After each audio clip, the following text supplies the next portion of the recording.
오늘 함께 묵상할 하나님의 말씀은 베드로전서 4장 12절부터 19절까지입니다. 사랑하는 자들아, 너희를 연단하려고 오는 불시험을 이상한 일 당하는 것 같이 이상히 여기지 말고.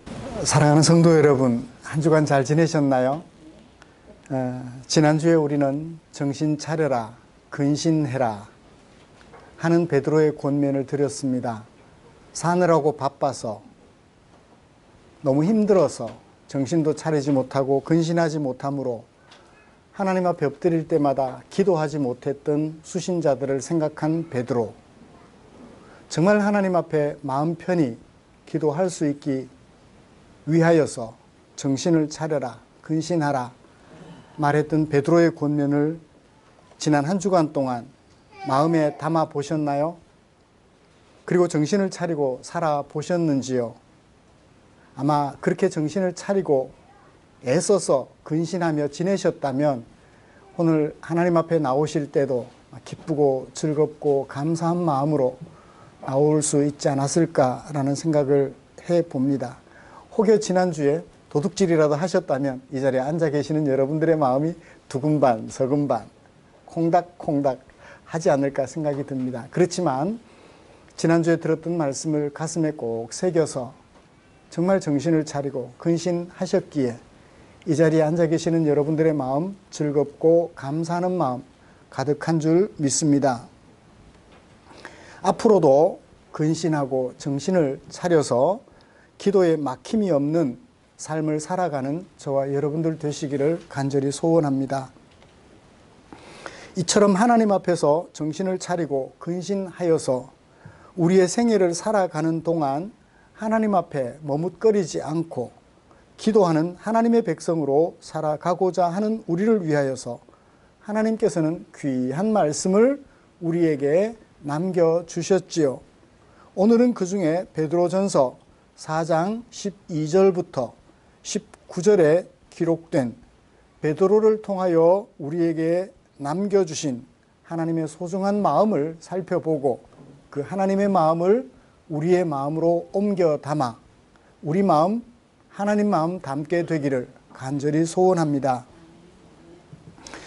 먼저 우리가 함께 읽은 말씀이 어떻게 구성이 되어 있는지 좀 살펴보고 설교 방향을 고민해 보았으면 합니다.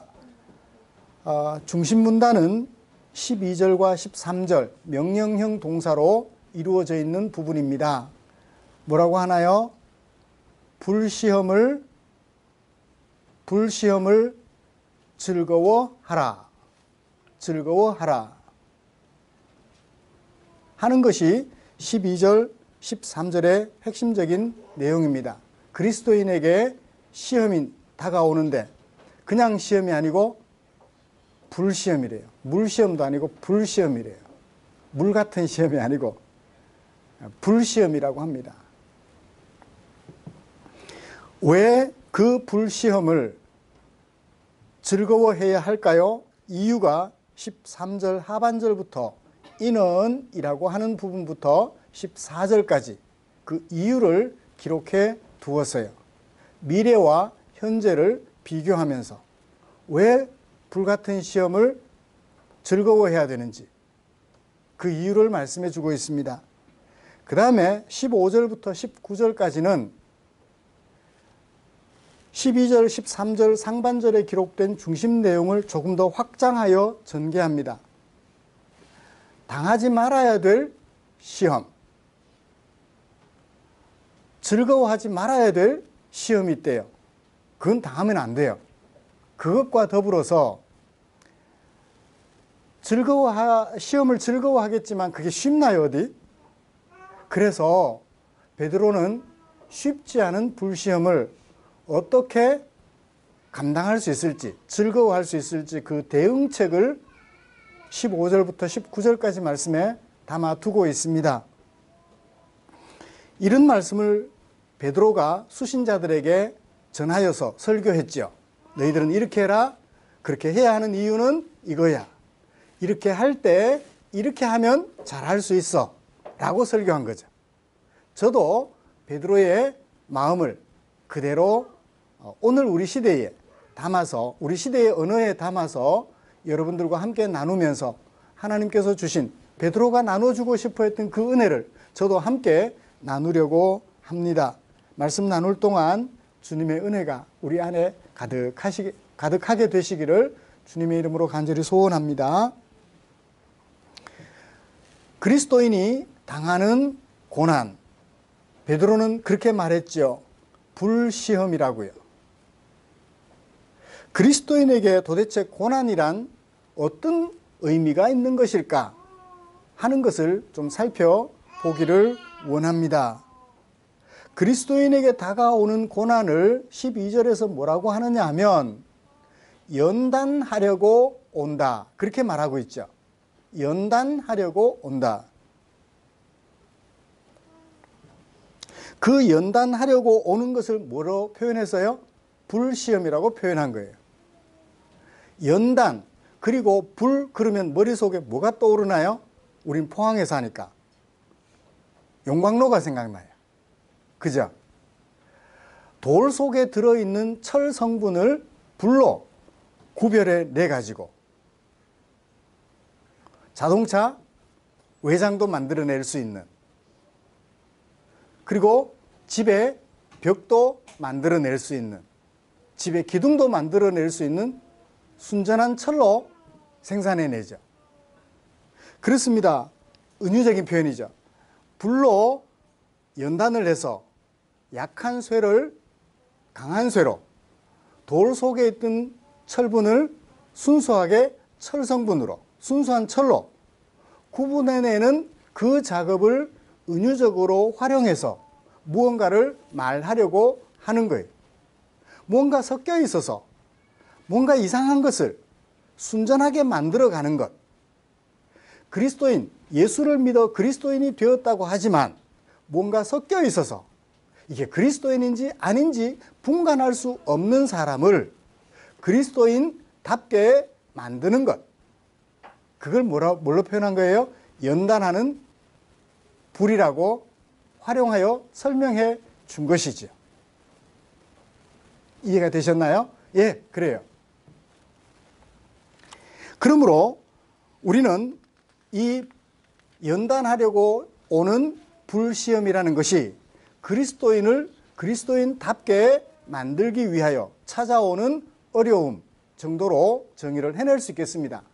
그런데 그것을 무슨 시험이라고 말하나요? 불시험이래요.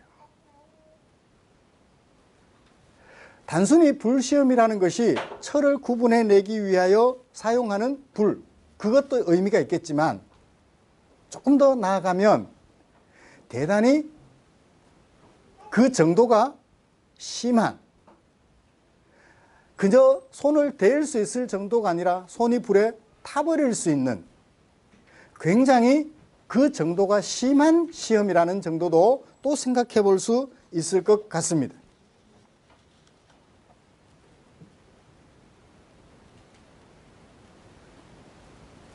그렇습니다. 우리 그리스도인들은 하나님의 백성으로 부름을 받아가지고 어둠의 세상에서 사랑의 아들의 나라로 옮겨졌지만 여전히 살아가고 있는 삶의 현장은 세상이에요. 속고 속이고 너를 짓밟아 내가 성공하는 세상이에요.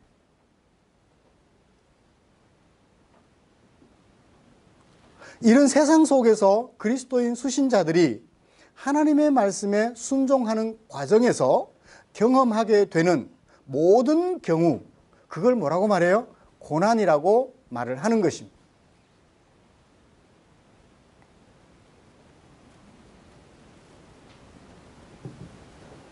따라서 그리스도인들이 이런 시험을 당하는 경우 그것은 이상한 일이 아니며 당연한 일이 되겠죠. 하나님의 말씀에 순종해서 이 세상을 살아가는 동안 경험하게 되는 모든 어려움, 그것은 이상한 일이 아니라 당연한 일이다라고 우리가 정의를 내려볼 수 있겠습니다. 그것을 13절 상반절에서는 무엇으로 또 설명하고 있나요? 그리스도의 고난에 참여하는 것이다.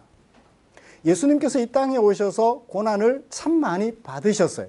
아니요. 이 땅에 오시는 것 자체가 고난이었어요. 왜요? 목적이 너를 살리기 위하여 내가 희생하는 것이었기 때문에 그러합니다. 너를 살리는 것이 하나님의 뜻이에요. 하나님의 뜻은 너를 죽이는 것이 아니었습니다. 너를 살려 하나님의 백성으로 만들기 위해서는 내가 어떤 고난도 감수하겠다. 그러므로 예수님이 이 땅에 사람으로 오신 모습은 그 자체로부터 시작해서 끝날 때까지 다 고난투성이었죠. 그리스도인이 하나님의 말씀에 순종해서 너를 살리려고 당하는 모든 어려움들은 다 고난인 것처럼 그리스도께서 당하신 것도 또한 고난이었다는 거예요. 성도의 고난을 그리스도의 고난과 동일시하고 있는 베드로의 모습을 보게 됩니다.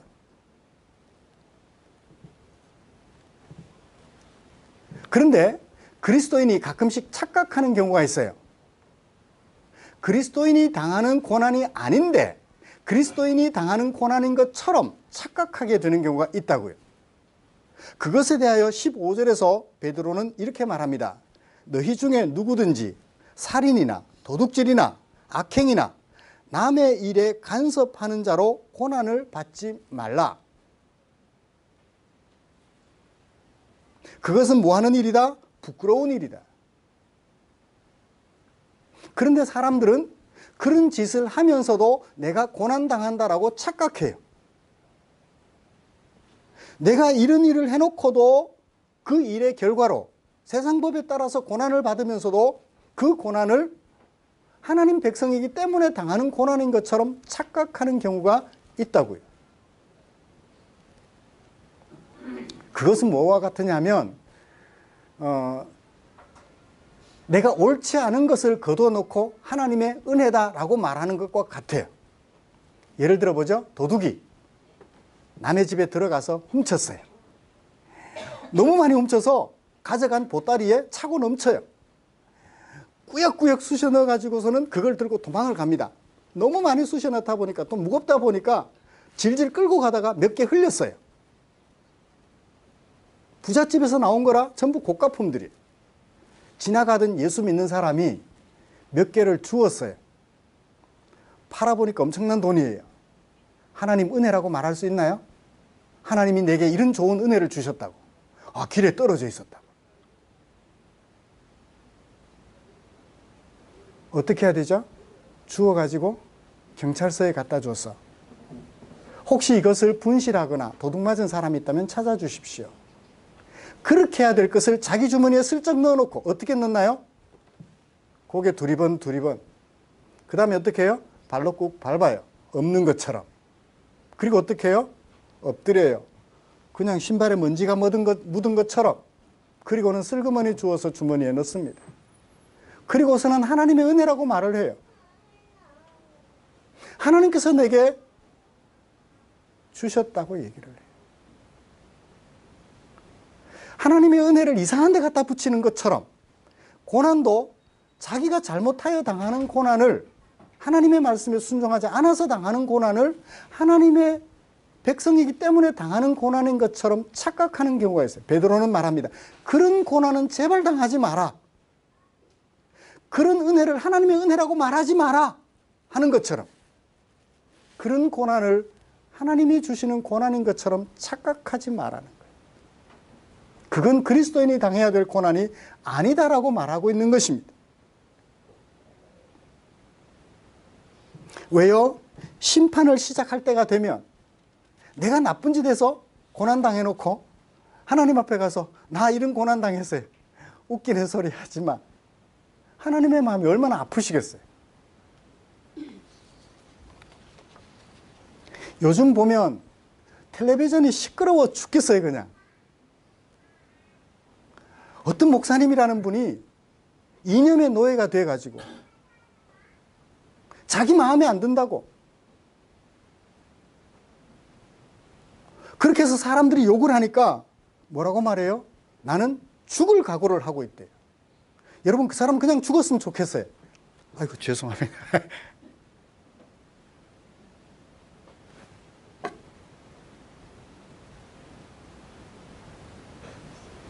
이념의 노예가 된 거예요. 하나님의 백성으로 사는 게 아니에요.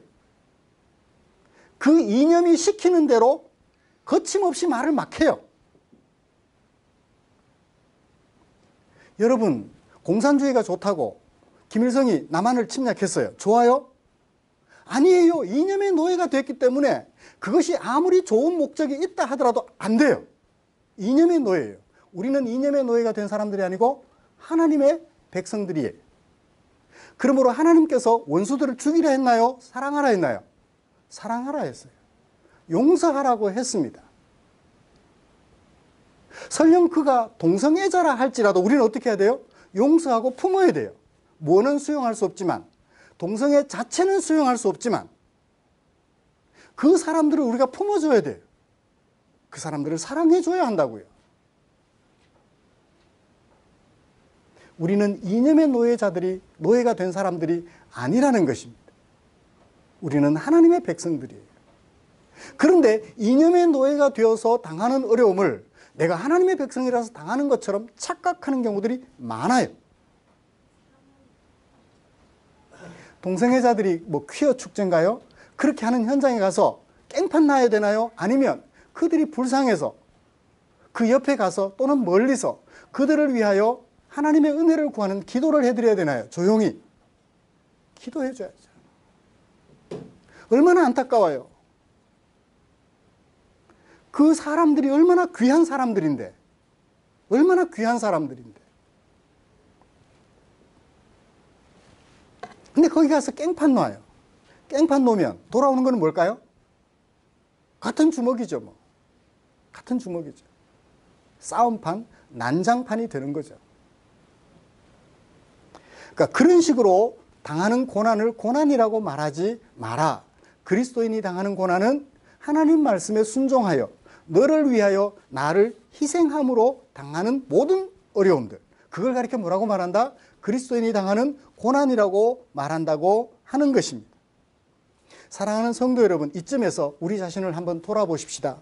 우리가 당하는 고난은 어떤 종류의 고난인가요? 이념의 노예가 되어서 당하는 고난인가요? 아니면 하나님의 백성이기에 하나님 말씀에 순종하다가 당하는 고난을 경험하고 계시나요?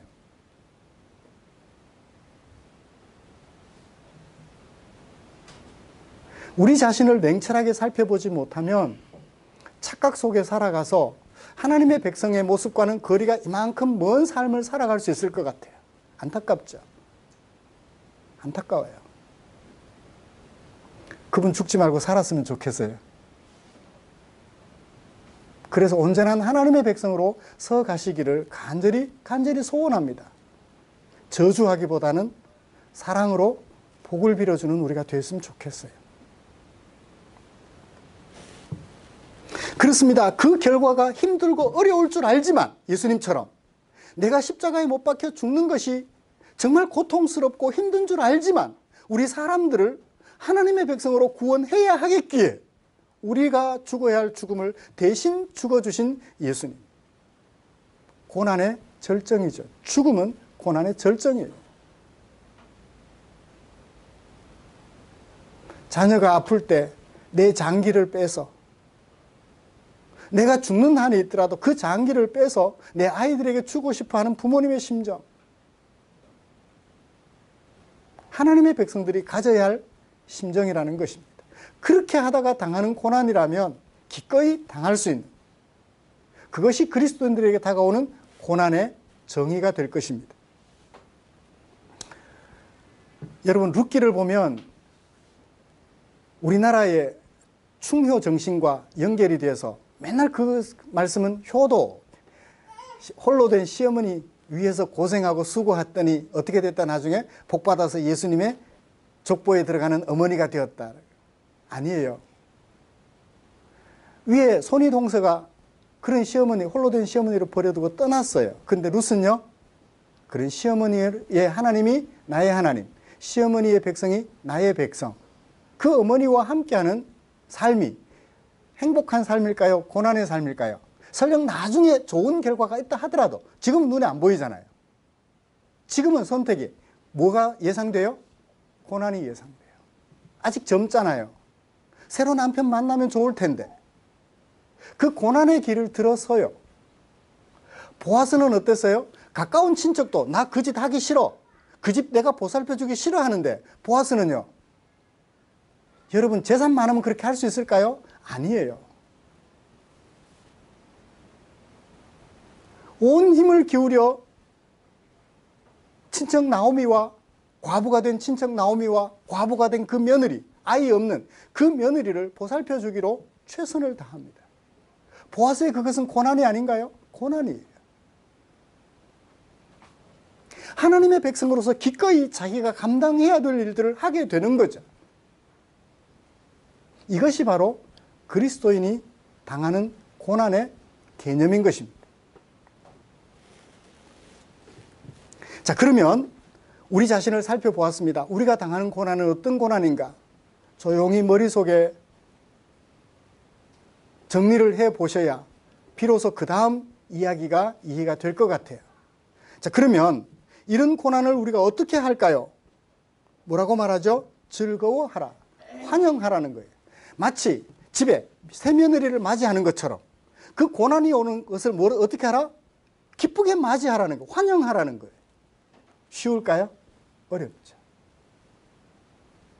그렇지만 우리는 누구기에? 하나님의 백성이기 때문에, 예수님이 죽으면서까지 우리를 살려놓은 하나님의 백성으로 살려놓으셨기 때문에 즐거워하라는 거예요.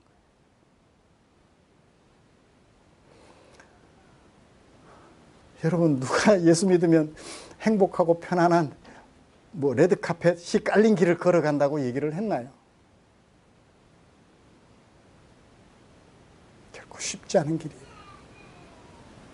아내로서 자존심을 다 포기해야만 하는 길입니다. 남편으로서 권위를 다 내려놓아야만 하는 길이에요. 그게 예수 믿는 사람들이 걸어야 할 길이에요. 그것을 베드로는 고난이라고 말을 합니다. 그리스도인답게 만들기 위하여 하나님 말씀에 순종하다가 다가오는 모든 경우들, 고난이라고 말을 해요. 자, 그러면 왜 그렇게 고난을 기쁘게 새며느리 맞이하는 것처럼, 새사위 맞이하는 것처럼 기쁘게 맞아야 할까요? 13절 하반절, 이는 그의 영광을 나타내실 때에 너희가 뭐 하려면? 즐거워하려면. 우리 주님 다시 오실 때 그 주님을 기쁨으로 맞이하고 즐거움으로 맞이하려면 어떻게 해야 돼요? 힘들어도 그렇게 해야 돼요. 그렇게 하다가 힘들어도 고난을 기쁨으로 감당하다가 주님 오시면 주님 어서 오십시오 하게 되겠죠. 다시 오실 주님을 기쁨으로 즐거움으로 맞이하려면 너희들이 그렇게 해야 한다고 얘기를 해요. 고난을 다 차버리고 오직 복만 바라다가 주님 오시면 주님을 맞이할 때, 그죠? 너 뭐 했니? 그동안 열심히 즐겼어요. 룸사롱에도 가고요. 어디도 가고? 모르겠어요. 그 다음에 가고 싶은데 다 갔어요. 하고 싶은 거 다 했어요. 패고 싶은 사람 다 팼고요. 죽이고 싶은 사람 죽였어요. 그러다가 주님 맞았어요. 철없는 사람은 그렇게 해요. 그죠? 그런데 성숙한 사람은 그렇게 말할 수 없죠. 나중을 위해서 고난을 기쁨으로 감당하자. 이 말씀을 전하는 제 마음도 많이 무거워요. 저는 과연 그렇게 할 수 있을까? 여러분들에게 이런 말을 하지만 저는 과연 그렇게 할 수 있을까? 무거운 마음으로 말씀을 전해드립니다.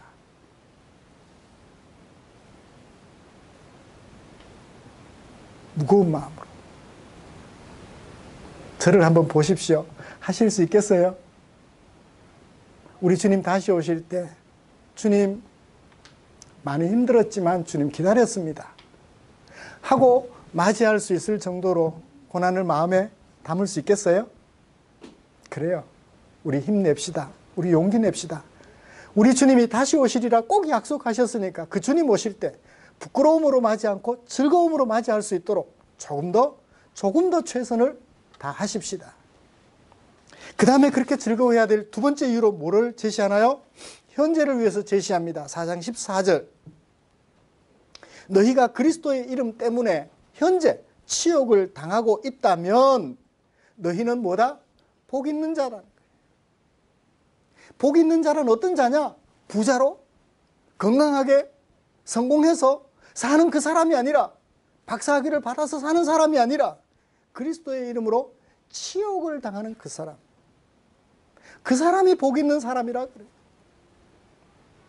예수 믿는다는 것 때문에 반항 한번 하지 못하는 아내, 그런 아내를 남편이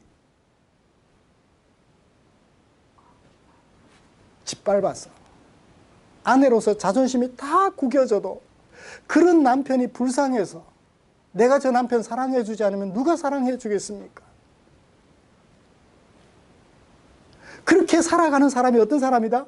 복 있는 사람이다. 물론 견디지 못해서 정말 부부가 파경에 이르러서 갈라져서 그나마 좀 자기 위로를 삼으며 살아가는 것도 크게 나쁘지는 않아요. 모두가 다 그런 고난을 감당할 수는 없거든요. 옛날에 우리 어머니들은 그렇게 살았어요. 시집을 갔는데 아기를 못 낳았어요. 남편이 소박을. 그래도 어떻게 해요? 그 남편을 미워하지 않고 그 집의 며느리로서 살아가는 거예요. 먼 거리에서. 왜 그게 복 있는 자인가요? 14절 마지막에 영광의 영 곧 하나님의 영이 너희 위에 계시기 때문이다. 성령 하나님께서 그런 우리를 버리지 않고 우리 위에, 우리 안에 함께 계시고 있기 때문에 그 사람이 바로 복 있는 사람이다. 이 세상에서 성공해서 복 있는 사람이 아니라 성령 하나님과 함께하는 사람이어서 복 있는 사람이다.